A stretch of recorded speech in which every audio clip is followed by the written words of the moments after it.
Back in 1973, a Texas man named Jim Jackson found a dragon that was petrified, and it was underground, and it covered over 5 counties.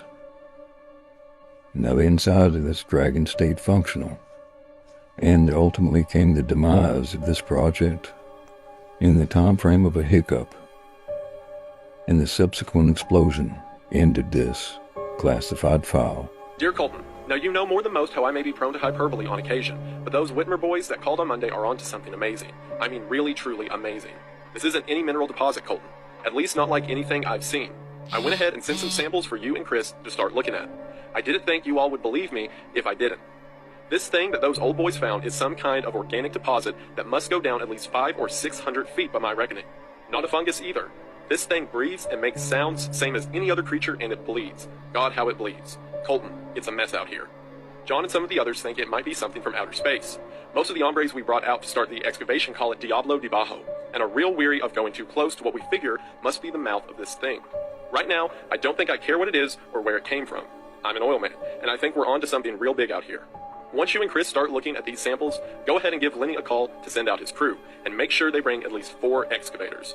Pay them whatever they ask to make it fast. Also, there's a card in here for a fella in Carlsbad with some pretty heavy-duty spelunking gear. Pay him whatever he wants to get here by Friday or Saturday. I'll call Beverly to have her put out other jobs on hold for the next 3 weeks, but you should remind her anyway. We need to move real fast on this.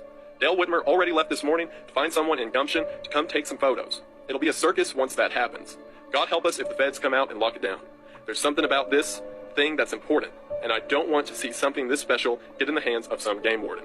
Regards, James Jackson of Jackson Surveying Incorporated. Now, Jackson was right as to say that this thing underground, whatever they walked into, was actually the mouth of it. Because, as we're going to see in a little bit, this thing has entire nervous systems, muscles, and stomach components, and it seems that this agape opening is in fact the mouth of this creature. Go ahead and read the second letter from Jackson as to make sense of this. Dear Colton, things are really starting to take off down here. At around 3 or so last night, we broke a new depth record of 1,800 feet vertical descent from the maw. It's a damn shame you and the other folks are so spooked by this pit. To be down there in it really is something else. Now don't misunderstand, I'm not saying it's easy. God almighty, is it tough getting around down in its gullet and such. A man's gotta have an iron constitution or a mighty thick skull, and lucky me, the good Lord has seen fit to bless me with both. Some of the boys here have rigged up scuba gear, and we've been able to squeeze around down there with some effort. Giant muscles, giant bones, innards so big you could drive a trailer truck through. Strange critters scuttling around in the dark down there too. Big bugs and germs and worms and other queer things that you wouldn't believe. Some kind of crab thing the size of coyote crept out a week and a half ago, and we caught it crawling around the feed trailer. I got a good look at it before one of Dale's boys shot at it, and it skittered away. We had the funeral for the 3rd roustabout to pass away this month on Tuesday. The papers are already talking gossip more than I like, and I'm hopeful that Bill and the other attorneys can keep the vultures and the feds at bay.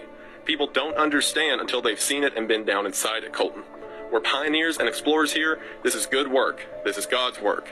Nobody knows what this mystery pit is or what it eats, or how long it's been here. We need some guys with real smarts, not oil men. Doctors, scientists, and good, decent folk who would have nothing to do with us. I'm mighty glad that you've taken responsibility for holding down the fort back home while I'm out here playing the cowboy. You're a good man, Colton, the kind of quality individual they don't make anymore. Maybe I'm hoping I can find some of that goodness myself someday. Maybe down in the belly of this beast. Give Samantha and the baby my regards. Jim Jackson. P.S. There's a company out of Fort Worth that I've called up to help with the exploration. I attached their card to this letter. Give their geologist a call and let them know the details. I'm told they're very good at what they do. And attached we see a business card for the Anodyne Deep Earth Mining Company. Here we see this dragon mentioned in Native American folklore is the thing that got knocked out and buried underground. Because if you remember, this thing was completely underground until the oil man Jim Jackson found it in 1973. If this creature was knocked into a deep slumber, then we better hope it never wakes up. Which it definitely did, and that would be the situation that led to the shutdown of the park in the 2007 catastrophe.